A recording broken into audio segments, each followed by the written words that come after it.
Hello, let me introduce myself. My name is Ege Arslan and I am one of the administrators of the cooperation named Protect Endangered Languages.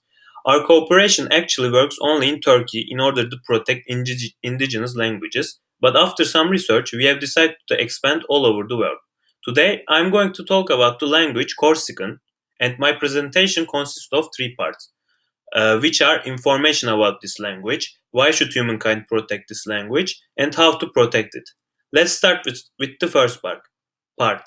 Corsican is an Italo-Romance language spoken and written on the islands of Corsica, western of Italia.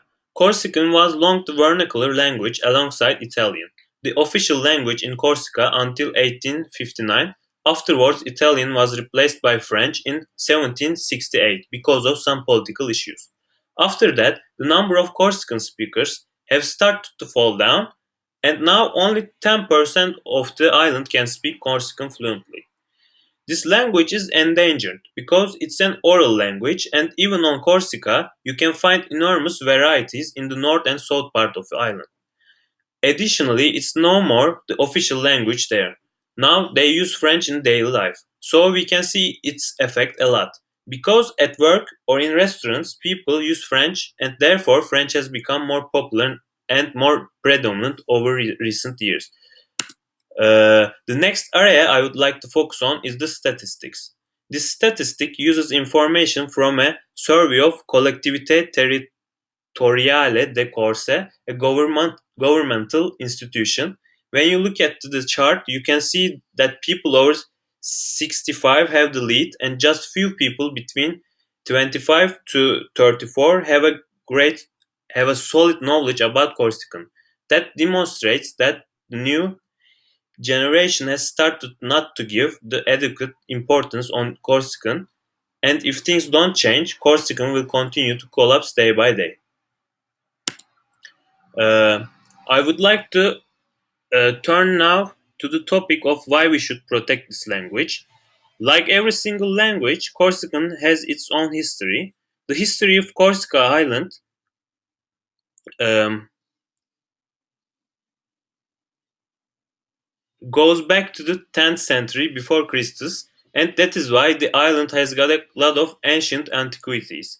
To understand what these antiquities really are and bring their meaning to the light, it can only happen if people decide to protect Corsican.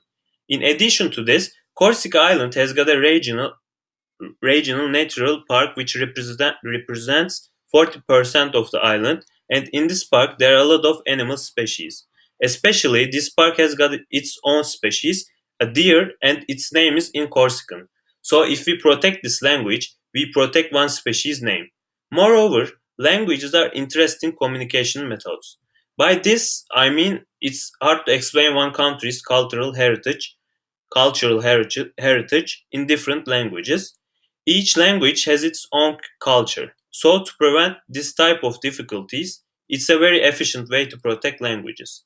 I want you to assume a man who has been living on Corsica Island and knows Corsican, and his grandchildren don't know Corsican. He definitely will have some problems while explaining his memories to his grandchildren because of the scarcity of the words in other languages. So he cannot express his memories precisely, and maybe important memories will therefore be forgotten. After these examples, I would like to mention some specific ways to protect Corsican. Actually, French government have made a decision about preserving Corsican, but their works are not adequate to preserve Corsican accurately. Therefore, as a cooperation, we decided to come into play. There are a lot of effective ways about language protection. Using disappearing languages uh, as educational languages would be one of the most important solutions. Moreover, publishing Corsican newspapers or magazines can be helpful, or broadcasting television programs can help too. Additionally, publishing books in Corsican is very important, and after the decision made by the French government, the number of Corsican books have started to rise nowadays. However, we have to take further initiative to increase the usage of Corsican.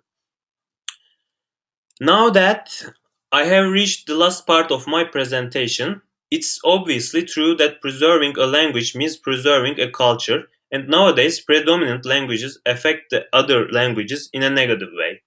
That is why it is our duty to protect them as remainings of our ancestors. If you have any questions, Mark, in your mind, you can easily access our website or talk to me after this presentation face to face or via phone. Thank you for your attention.